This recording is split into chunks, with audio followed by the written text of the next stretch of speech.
Greetings everybody, I'm here again to do another video. It's Wednesday the 8th of April 2026. I'm here at Muizenberg Beach.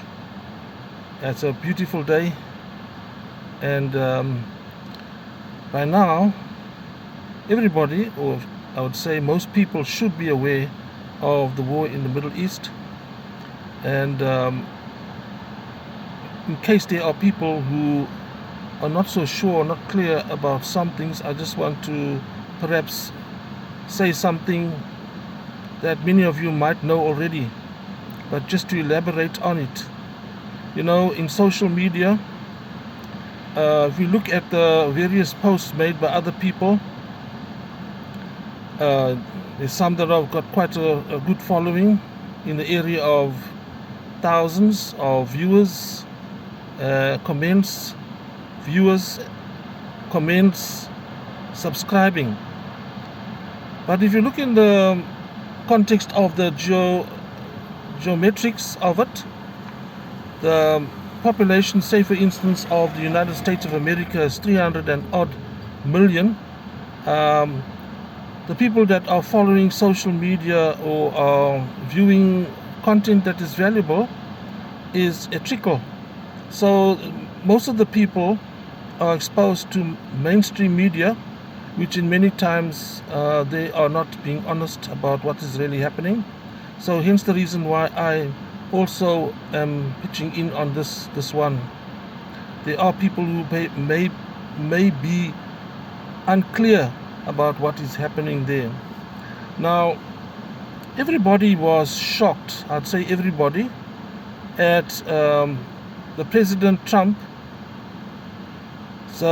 threats to Iran over the Easter weekend, where he stated with swear words and expletives, etc., that if they don't open up the Straits of Hormuz, there's hell to be paid. That they would bomb all the bridges and critical infrastructure. Of course, as per usual, Iran responded in light kind by giving threats also of bombing critical infrastructure in the Gulf states. Those states like Kuwait, UAE, Saudi Arabia, Qatar, that are in support of the USA in terms of their bases are located there. So already many of those bases have been destroyed by Iran, by the bomb, the missiles and the drones. But obviously, you know, the mainstream media will not tell the truth. With the result is that I'd say again, a great percentage of the population, even of that country, the USA, are believing basically untruths or lies. Now, the question would be asked by people who are not clear: why would Iran attack those Gulf states like Kuwait, Saudi Arabia, UAE, etc.? Well, the reason is that the bases, the USA bases, are in those countries, and those bases are used as launching pads for the attack on Iran. So once they attacked Iran in February, the end of February, those bases became legitimate targets for Iran, and that's the reason why that's taking place. Now, as the war has been taking place, we've been getting a lot of conflicting viewpoints as to the truth of what is actually happening.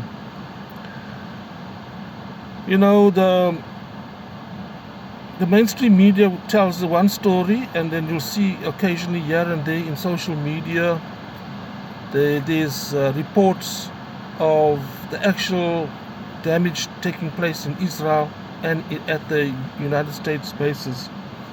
So that is that's for just clarity in case people don't understand. And then there's this issue of the economic impact.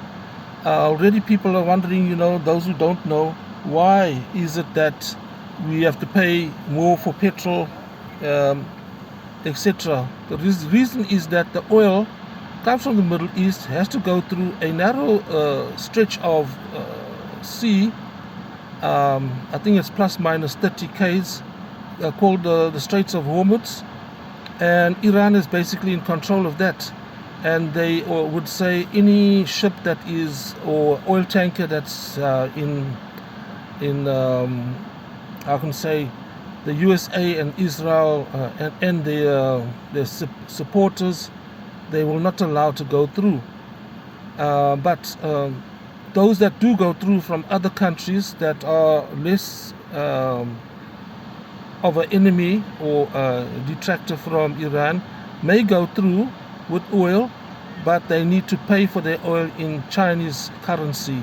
And that is also impacting heavily on the American dollar, because if everybody is paying in Chinese money for their oil, then the dollar is connected to what we call the petrodollar, and the American economy is very much dependent on that dollar as a security.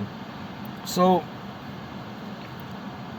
what we've been getting in the media are blatant lies, because the president of the USA would say that they are in talks with Iran, and then Iran would deny it.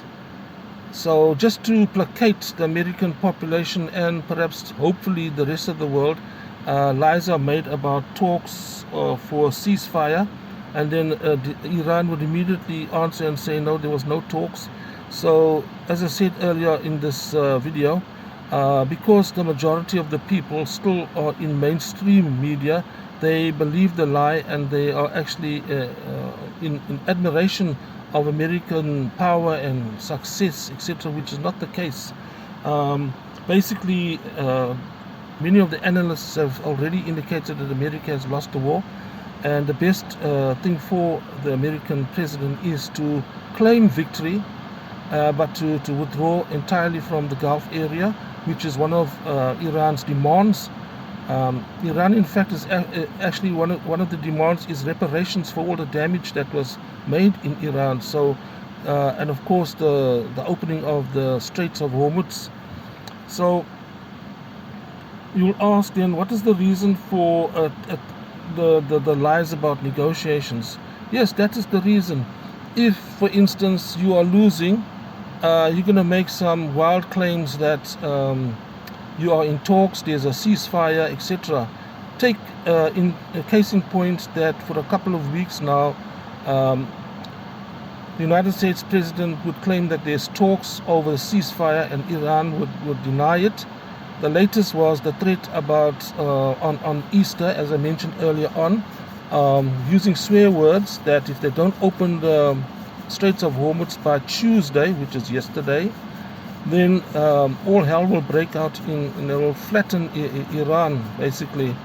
But Tuesday came and went, and it didn't happen. Now the latest is that there is talks of a ceasefire, and I'm personally of the viewpoint that I'll believe it when I see it. Apparently there's a Pakistani general that has brokered a ceasefire between the two parties, and this ceasefire that they're talking about now is the result of those talks. But as I said, it needs to be seen to be believed, because the media and the reports are full of lies and propaganda and so forth. So Iran is actually distrustful of America, because on two occasions in recent times they were involved in negotiations over that nuclear development in Iran, etc., and so on.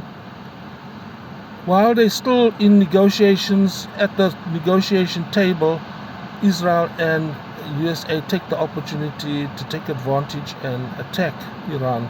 So Iran is actually rightfully distrustful, don't believe that they are honest brokers in any negotiations. So just looking at even the comments of the people who are posting on such posts, they're urging Iran to be very careful, to be distrustful, because America and Israel cannot be trusted even in talks. Now, to end off, let me mention that this is all biblical. This is what's happening. You need to be aware of the fact that the Bible, that's basically a history book, a historical book, is strangely enough or remarkably accurate in terms of prophecy. This war that started to be a very terrible war, several people had dreams about it and visions, and the book of Revelations in the book of the Bible indicates that there's a fall of Mystery Babylon. The fall of Mystery Babylon. Now, the ignorant are all going to say, oh, Babylon is an ancient Persia, in biblical times. But why would it say Mystery Babylon at the end of the book? It's not referring to the ancient Babylon. Babylon represents an empire. And the analysts, many of the Bible scholars, have pointed out that Mystery Babylon is actually referring to the United States of America. And we see all the hallmarks of it, that as the book of Revelations indicates, it's going to fall. And it's busy falling already, socially, economically, politically, militarily, in every area you can think of. Everybody used to admire the USA before, would want to go there, to live the American dream. But now that's changing rapidly. There's people who want to leave there. There's people who don't want to go there. Tourism has come down by a great deal. And many of the Americans are struggling economically to put food on the table over the economy, their housing, and all kinds of ills, even medical. There's a whole issue about the medical situation in America, where people don't have proper medical care or cannot afford it. So we are witnessing the fall of that Mystery Babylon, the fall of the United States of America. And it's just a matter of time. An empire doesn't fall overnight, but the Bible says in the book of Revelations that this is going to be very rapid. Obviously, 1 hour, as it says there in Revelations, doesn't necessarily need to be 60 minutes, but 1 hour in the context of all the previous empires that were ruling for centuries, this Mystery Babylon is going to be a very short ruling empire.